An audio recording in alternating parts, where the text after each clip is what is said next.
Oke, sebelumnya saya ini ya tentang diabetes ya dok. Sudah muncul? Oke, sudah. Sudah ya dok ya. Oke, silakan dokter Winda. Oke, selamat siang teman-teman FHI dimanapun berada. Jumpa lagi ya sama saya Dr. Winda. Kali ini topik kita itu tentang obesitas. Siapa di sini yang mengalami obesitas? Yuk, yuk, yuk, kita belajar tentang obesitas ya. Slide.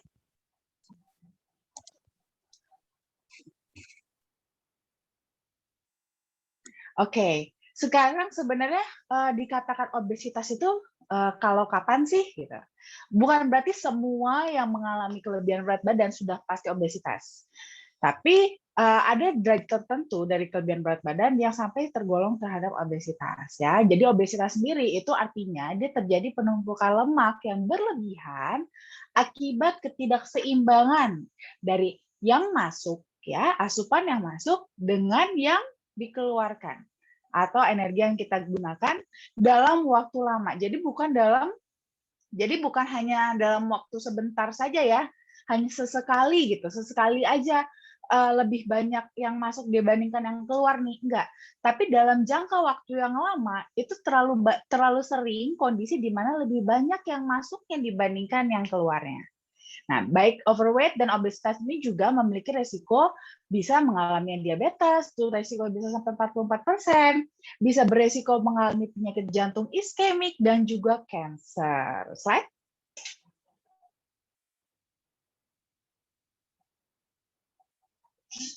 Nah, ini mungkin teman-teman beberapa sudah pernah melihat ya, klasifikasi indeks massa tubuh atau IMT.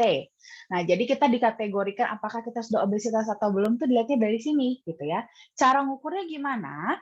Cara mengukur IMT kita itu adalah caranya berat badan kita dalam kilogram dibagi tinggi badan dalam meter dikuadratkan. Nah, gitu ya. Jadi berat badannya berapa per tinggi badannya dalam bentuk meter kuadrat. Nah, itu hasil berapa? Nah, kalau hasilnya itu dia di bawah 18,5, artinya justru kita mengalami berat badan yang kurang. Nah, normalnya itu berapa? Normalnya dia 18,5 sampai 24,9. Nah, kalau sudah mulai berlebih nih, agak gemuk, biasanya kita hanya baru berlebih ya, agak gemuk, itu dia di atas 25. Tapi kalau seandainya dia sudah kita katakan obes tingkat 1, itu dia bila sudah di atas 30. Nah, kalau udah 30 ke atas IMT-nya, itu artinya kita sudah masuk kategori obesitas ya. Jadi hati-hati banget. Bahkan buat teman-teman yang sudah di atas 25 nih, range antara 25 sampai 29,9 itu udah masuk kategori praobes. Nah, hati-hati jangan sampai berlanjut sampai ke obesitas. Slide.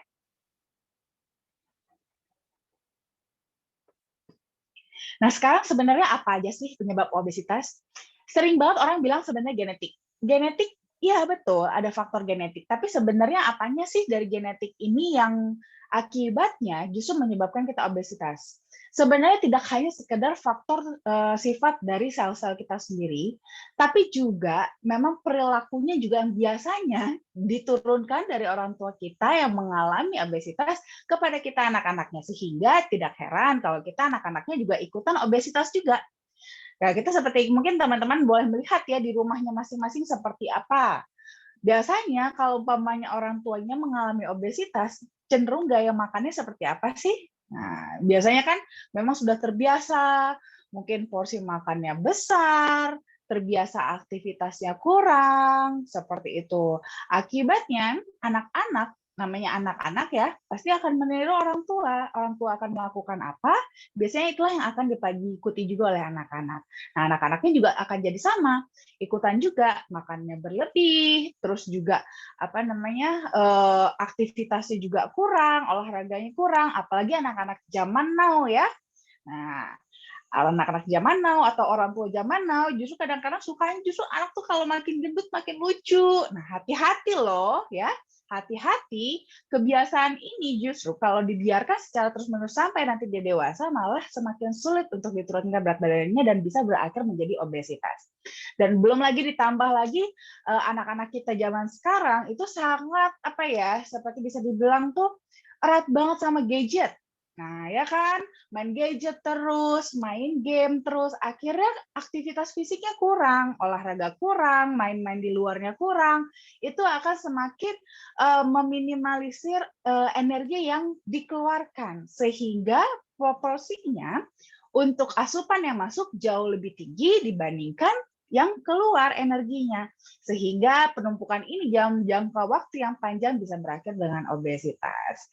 Nah, jadi mulai juga ya, kenapa makanya dikatakan genetik, karena memang sebenarnya tidak hanya sifat selnya saja, tapi perilakunya pun diturunkan kepada anak, sehingga bisa menyebabkan hal yang sama. Ditambah lagi, jadi ya itu tadi ya, maka berkembang menjadi gaya hidup yang tidak sehat. Terus mungkin ada juga kebiasaan konsumsi minuman beralkohol juga, ya, atau suka makan makanan yang tinggi gula dan lemak secara berlebihan. Nah, yang suka makan kue nih ya, yang suka makan kue atau suka makan yang berlemak-lemak gorengan dan itu sukanya berlebih banyak-banyak. Nah, itu hati-hati ya. Terus juga bisa juga terlalu banyak mengkonsumsi makanan cepat saji. Nah, ini juga sama, kalorinya sangat tinggi sekali, apalagi kalau tidak diimbangi dengan aktivitas fisik yang cukup tinggi juga. Akibatnya obesitas deh. Slide. Nah, jadi gimana nih caranya supaya kita bisa mencegah obesitas? Yang penting pertama adalah intinya kita harus mengatur tadi ya keseimbangan antara asupan yang masuk dengan energi yang keluar. Nah, untuk yang masuk itu kita dengan atur pola makan ya, makan yang lebih bergizi tinggi. Terus juga kalau bisa kita hindari juga konsumsi makanan-makanan yang tinggi lemak, tinggi gula dan juga garam. Terus juga hindari junk food ya, biasakan hindari junk food. Dan kalau nanti untuk ya energi keluar yang sudah kita konsumsi yang sudah masuk ke dalam tubuh kita itu bisa dibakar menjadi energi, tidak menjadi disimpan dalam lemak tubuh kita. Nah, sekaligus nanti boleh juga kita lakukan pemeriksaan rutin bagi teman-teman yang punya resiko untuk terkena obesitas. Slide.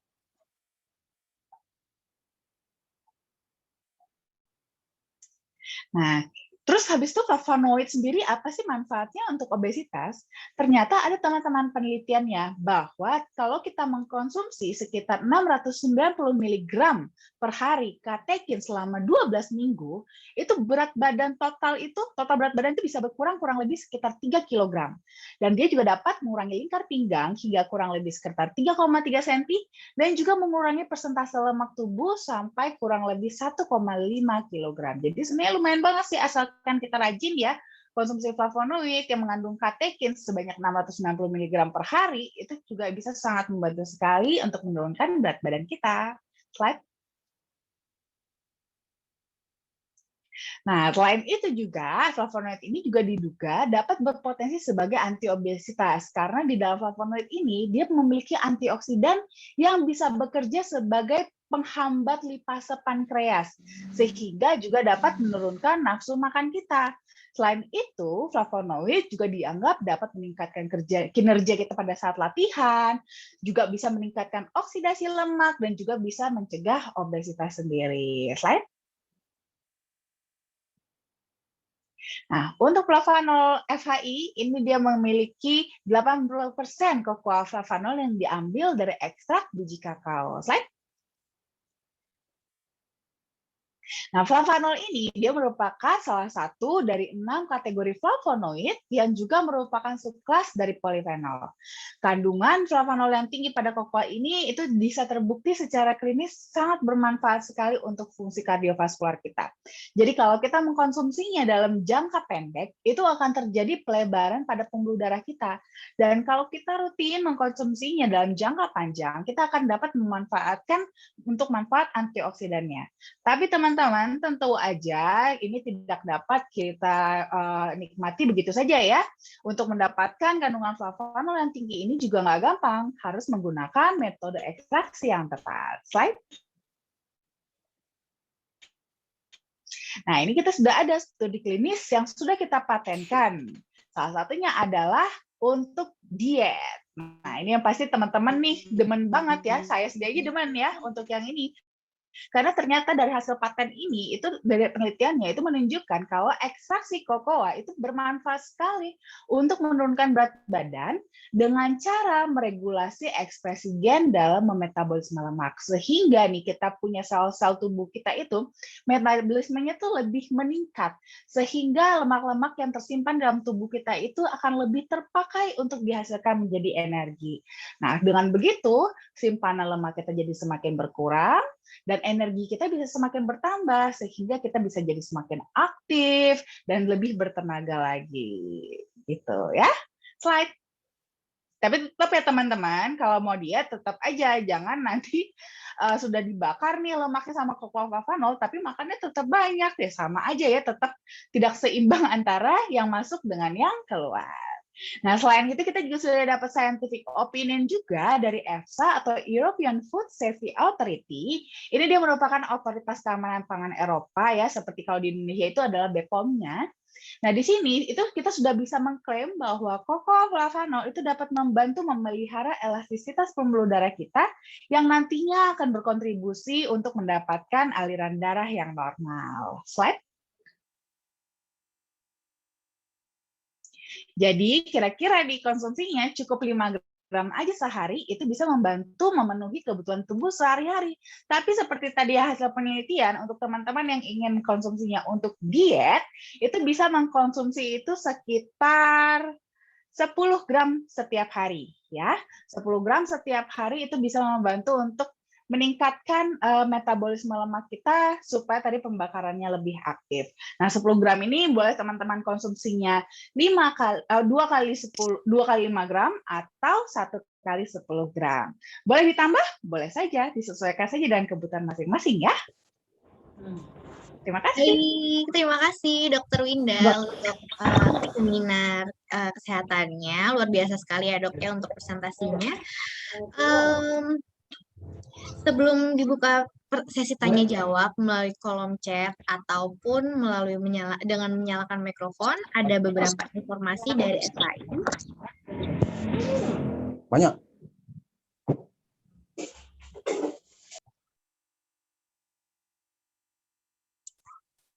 Ya.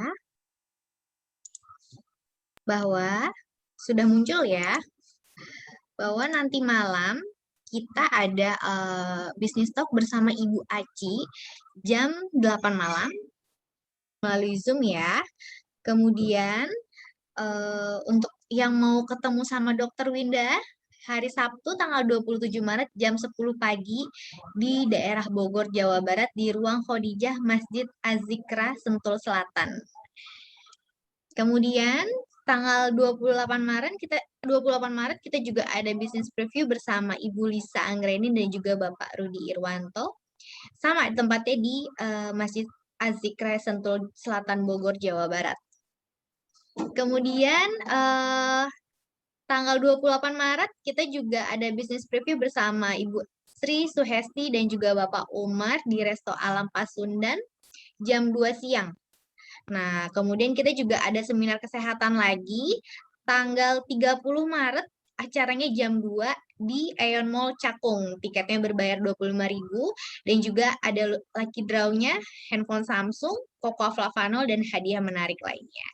Untuk Bapak Ibu yang mau membeli tiketnya bisa langsung hubungi yang mengundang Bapak Ibu ya.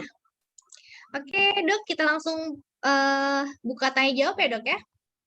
Silakan. Ya, mungkin ada yang ingin bertanya?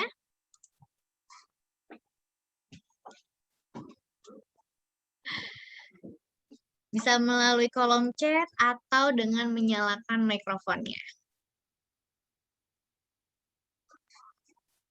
Oke, mungkin sambil menunggu ada yang ingin bertanya, saya putarkan dulu acara FAI selanjutnya ya.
Oke, baik. Nah, itu adalah acara selanjutnya di Forever Healthy, acara Reconnection di bulan Juni tanggal 13 dan tiketnya itu seharga Rp250.000 dan banyak sekali hadiah menariknya seperti 1 unit motor, kemudian laptop dan lain-lainnya lagi. Untuk biaya tiketnya Rp250.000 bisa langsung Bapak Ibu daftarkan diri untuk mengikuti acara besar tersebut. Oke, baik kita buka kembali untuk yang mau bertanya melalui kolom chat atau menyalakan mikrofon. Silakan.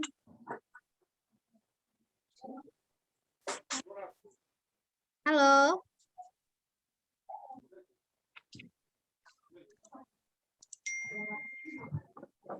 Halo.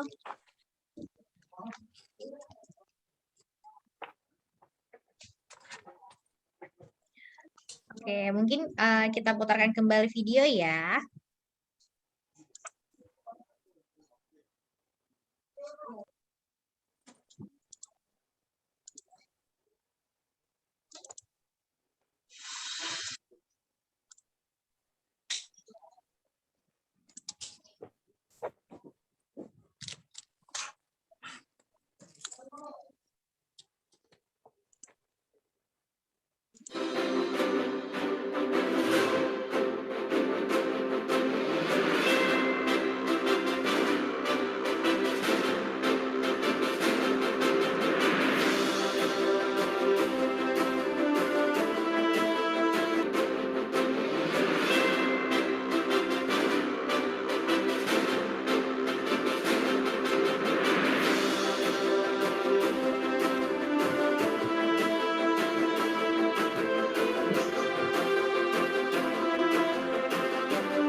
Oke, baik.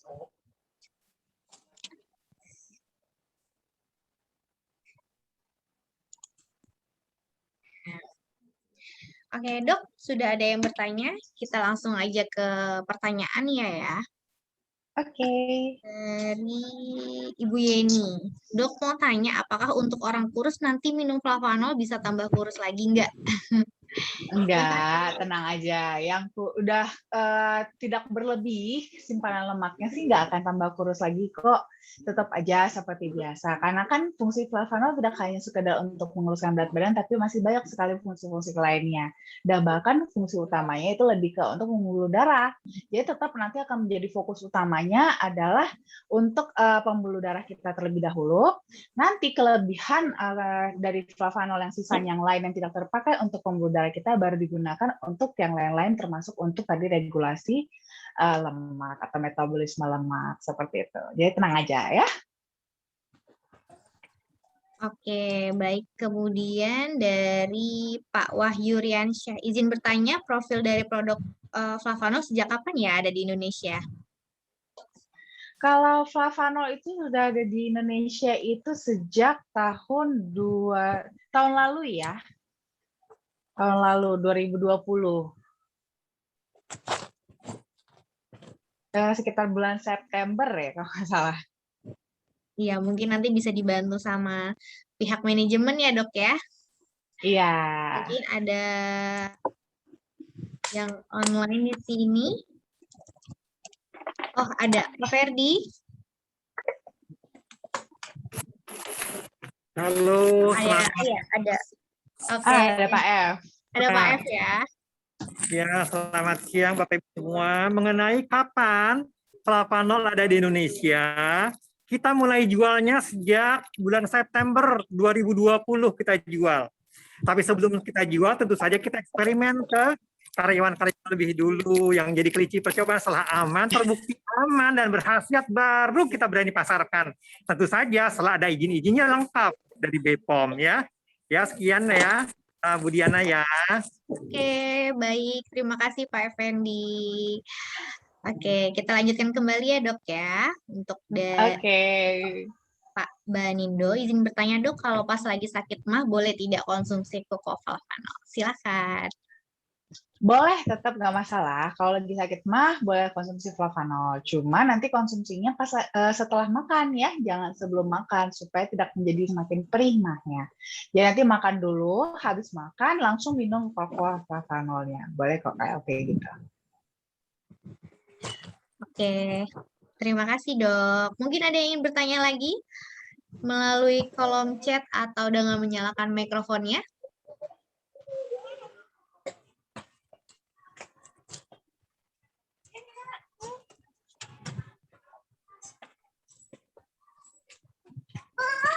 Ya, Ibu.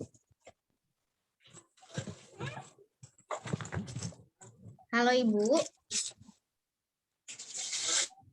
Halo, Iya, boleh bertanya? Bapak ya? Oke. Silakan, Boleh, Pak. silakan Bapak. Ini saya terlambat masuknya, cuman saya pengen tahu. Katanya bisa menurunkan berat badan atau obesitas. Gitu. Apakah Iya. aman obat ini? Obat atau apa Kenapa, ini? Mak? Ini suplemen, Pak. Oke, suplemen. Saya selama ini berusaha menurunkan berat badan memakai itu Herbalife. Ya, Apakah ini mirip Herbalife? beda. Oh gitu. Jadi ini bukan makanan ya, tapi suplemen bukan makanan ya. Kalau Herbalife kan makanan. Iya, betul. Nah, jadi ini sebangsa suplemen tablet gitu ya? Bukan, dia bentuknya minuman, Pak. Minuman, oke. Tetap bentuknya minuman coklat. Nah, nanti dia perannya ini kalau substitusi ya, menggantikan makanan. Kalau ini benar. Oh, Herbalife juga ada itu, yang burner itu. Produknya bukan, ya, tapi mesti semua dimakan, baru terjadi penurunan yang signifikan gitu. Oke, kalau Ini begitu, cukup satu. apakah Pavanol ini kita harus mengatur pola makan? Pada dasarnya sih tidak sih, Pak. Makan boleh seperti biasa, asal mungkin jumlahnya aja jangan terlalu berlebihan sekali. Itu aja sih. Sisanya Ya. biasa aja. Ya, maksud saya berapa signifikan cara kerjanya ini dalam 1 bulan bisa kelihatan berapa banyak kita makan Pavanol dan berapa kilo kita turun. Pada dasarnya ini bukan untuk obat, bukan untuk suplemen diet ya Pak, tapi dia memang memiliki manfaat dapat menurunkan berat badan. Jadi jangan salah paham terlebih dahulu. Untuk bisa turunnya berapa banyak itu akan beda-beda masing-masing orang, tergantung minumnya berapa banyak. Gitu. Ada beberapa orang yang konsumsinya itu bahkan sampai 3 kali 15 gram itu dalam waktu 3 kali 5 gram ya kemarin ya kalau nggak salah Pak Wiko itu dalam waktu 4 bulan turun sampai 15 kilogram. Jadi tetap orang masing-masing berbeda-beda, tergantung minumnya berapa banyak. Terus cara minumnya bagaimana, Bu? Sebelum makan, setelah makan? Paling bagus sebelum makan. Tapi kalau seandainya kebetulan Bapak memiliki mah, boleh dikonsumsi setelah makan saja supaya tidak mahnya tidak tertrigger ya. Gitu, tidak men-trigger asam lambungnya boleh. Nanti dikonsumsinya kalau biasanya sih kalau kita anjurkan kalau tujuannya untuk diet itu bisa minum 2 kali 5 gram atau 1 kali 10 gram atau boleh juga lebih dari itu sesuai tergantung nanti kebutuhan Bapak sendiri kira-kira mau seberapa cepat. Gitu. Nah, kalau untuk dari segi penampakan tubuh dia akan kurus, tapi dari segi laboratorium yang dikurangin apa? Trigliserid atau apa aja yang turun nanti itu? Nanti LDL, trigliserida, tapi tidak langsung ya Pak. Sama juga seperti tadi sebelumnya saya katakan, ini bukan obat kolesterol juga. Gitu. Jadi biasanya memang kita pantau setelah konsumsi 30 hari. Gitu. Karena saya kan dikasih dokter obat untuk menurunkan trigliserida itu, Ya. namanya Tintin gitu apa ya? Simvastatin apa ya? Oh ya, simvastatin. Nah itu kalau saya makan itu dengan minum ini bertentangan nggak atau memang boleh? Boleh kok Pak, nggak ada masalah. Justru dia nggak bertentangan, malah bersinergi. Sinergi. Terus seberapa jauh efektivitas Pavanol ini untuk orang yang sakit jantung seperti saya kan ada sakit jantungnya dan ada darah tingginya. Ada ini nggak ada efeknya nggak itu?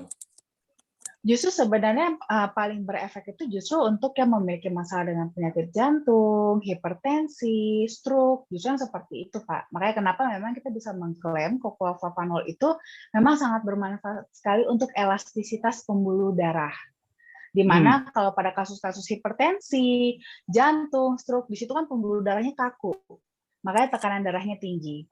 Nah, itu kita jadi akan bisa membantu untuk memperbaiki elastisitas pembuluh darahnya sehingga bisa membantu untuk menurunkan tekanan darah juga. Kalau di produk Amway ada disebut dengan omega 3, apakah ini mirip-mirip dengan itu?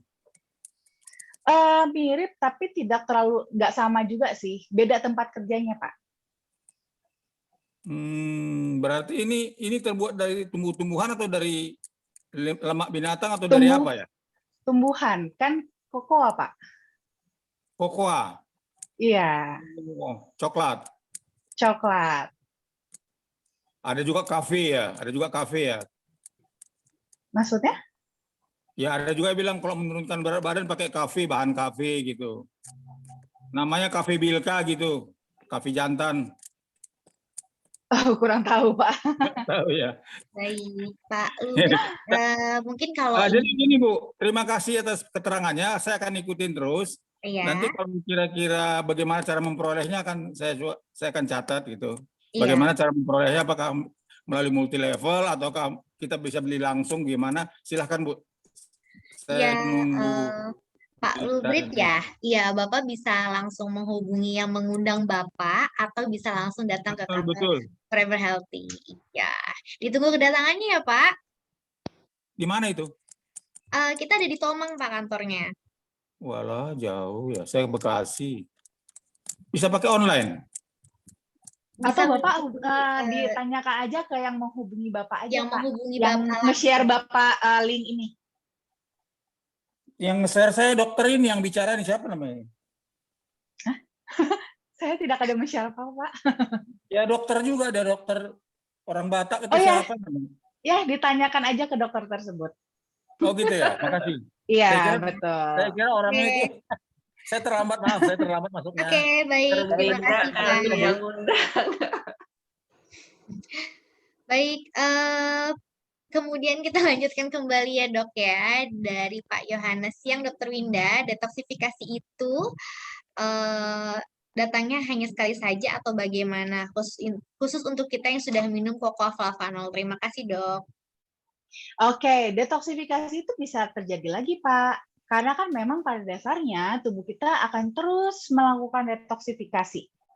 Nah, cuman biasanya nggak selalu kondisinya itu seberat pada saat kita lagi detoksifikasi total seperti itu. Jadi ada kondisi-kondisi tertentu. Biasanya mungkin kalau seandainya ini kita tiba-tiba kok kayaknya rasanya ada reaksi detoksifikasi yang agak lebih berat lagi ya, bisa jadi sebelumnya Bapak ada sedang terpapar dengan logam berat, bisa jadi. Sehingga pada saat pengeluarannya itu butuh usaha yang lebih, sehingga jadi agak lebih terasa lagi proses detoksifikasinya. Jadi sebenarnya nggak ada masalah sih, nggak usah khawatir kalau seandainya terjadi lagi reaksi detoksifikasi tersebut. Dinikmati saja, tetap diperbanyak minum air putihnya. Nah, jadi dan tetap di-maintain dengan cocoa flavanolnya untuk membantu mempercepat proses detoksifikasi tersebut, gitu. Oke, baik. Terima kasih dokter. Dok, ada yang kelompat nih pertanyaannya. Dari Sang Legend Flavanol ya. Oh. Selamat pagi Dokter Winda, mau tanya kalau obesitas itu terkadang ada yang nggak sabaran konsumsi cocoa flavanol. Itu bagaimana dengan pola makannya? Apa saja? Pagi apa siang apa malam? Atau gimana gitu? Makasih, Dok. Oke, sebenarnya Silakan. begini. Pada dasarnya untuk pola makan sendiri sih standar saja ya, tetap seperti pola makan biasa. Cuman mungkin boleh kalau memang yang mau dibantu juga untuk diatur pola makannya, pada dasarnya tetap kalau kita mau diet bukan berarti kita skip makan. Ya, bukan berarti jadi tidak makan terus supaya jadi biar cepat kurusnya. Enggak. Malah dengan kita menghindari makan itu malah akan membuat mekanisme bouncing. Sehingga bukannya kita malah turun berat badan, kita resiko malah nanti pada saat kita makan penyerapannya malah jadi terlalu besar sehingga malah lebih naik justru berat badan kita. Nah, itu justru pola diet yang salah. Jadi kalau seandainya mau diet, justru harus tetap makan. Makan saja hanya jumlah yang dimakan itu dikurangi gitu ya. Pagi apa, siang apa, malam apa, pada dasarnya sih tetap sama ya. Kita harus ada komposisinya karbohidrat, protein, dan lemak. Ketiga-tiganya tetap ada, cuman proporsinya aja yang diperkecil seperti itu. Jadi diperkecil untuk proporsi karbohidrat dan lemaknya, perbanyaknya di protein, plus ditambah perbanyak juga untuk asupan seratnya. Nah ini kadang-kadang yang suka lupa itu adalah serat, gitu kan? Disuruh makan sayur atau buah, dimakan tapi cuma sedikit, bilangnya udah makan. Nah, padahal itu bisa membantu banget loh dengan kita memperbanyak makan buah dan sayur, itu akan membuat perut itu terasa lebih kenyang, sehingga juga membantu kita untuk membatasi juga untuk makanan asupan yang lainnya seperti karbohidrat dan lemaknya. Jadi paling seperti itu aja sih, jadi banyakin aja, yang penting komposisi buah dan sayurnya, untuk nasinya dikurangin, terus juga batasi konsumsi yang digoreng-goreng ya, lebih bagus yang dipanggang ataupun direbus, kalau bisa yang mentah-mentah akan lebih bagus lagi gitu. Oke, kita lanjutkan lagi ya, Dok, dari Pak Marcel. Izin bertanya, Dok, saya sekarang sedang melakukan diet dengan cocoa flavanol. Pagi saya minum flavanol ditambah dengan madu. Pagi saya minum flavanol terus ditambah dengan madu, siang dan malam saya makan seperti biasa. Oke, apakah ini udah benar, Dok, dietnya? Silahkan, Dok. Sudah benar, ya udah benar kok Pak untuk dietnya. Cuma mungkin boleh juga budaya flavanolnya juga diminum pada malam hari, meningkatkan pembakarannya juga gitu. Pembakaran lemaknya biar tetap meningkat, itu bisa dikonsumsi tidak hanya pada pagi hari saja, tapi juga pada sore atau malam harinya. Jadi supaya makin terbakar flavanolnya gitu. Makin terbakar lemaknya, sorry. Oke, baik. Terima kasih, Dok. Untuk pertanyaan dari chat sudah habis. Tapi ada yang mau bertanya ya, Pak Landung? Pak Landung? Halo, Pak. Pak Landung? Oke, mungkin kita coba tanyakan Bapak Ibu yang lain yang ingin bertanya mungkin.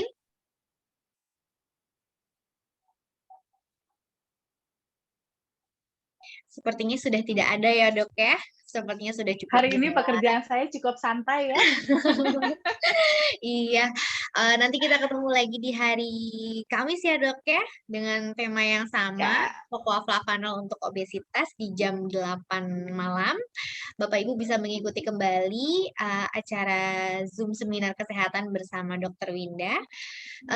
Saya akhiri aja ya, Dok ya, untuk seminar hari ini. Bapak Ibu terima kasih yang sudah hadir. Jangan lupa untuk patuhi protokol kesehatan dan jaga selalu kesehatan. Selamat siang. Selamat siang, selamat beraktivitas. Ya, terima kasih dokter. Terima kasih. Sama-sama. Terima kasih dokter Winda cantik. Sama-sama Bapak Ibu. Thank you. Terima kasih, Dok. Terima kasih. Habis beli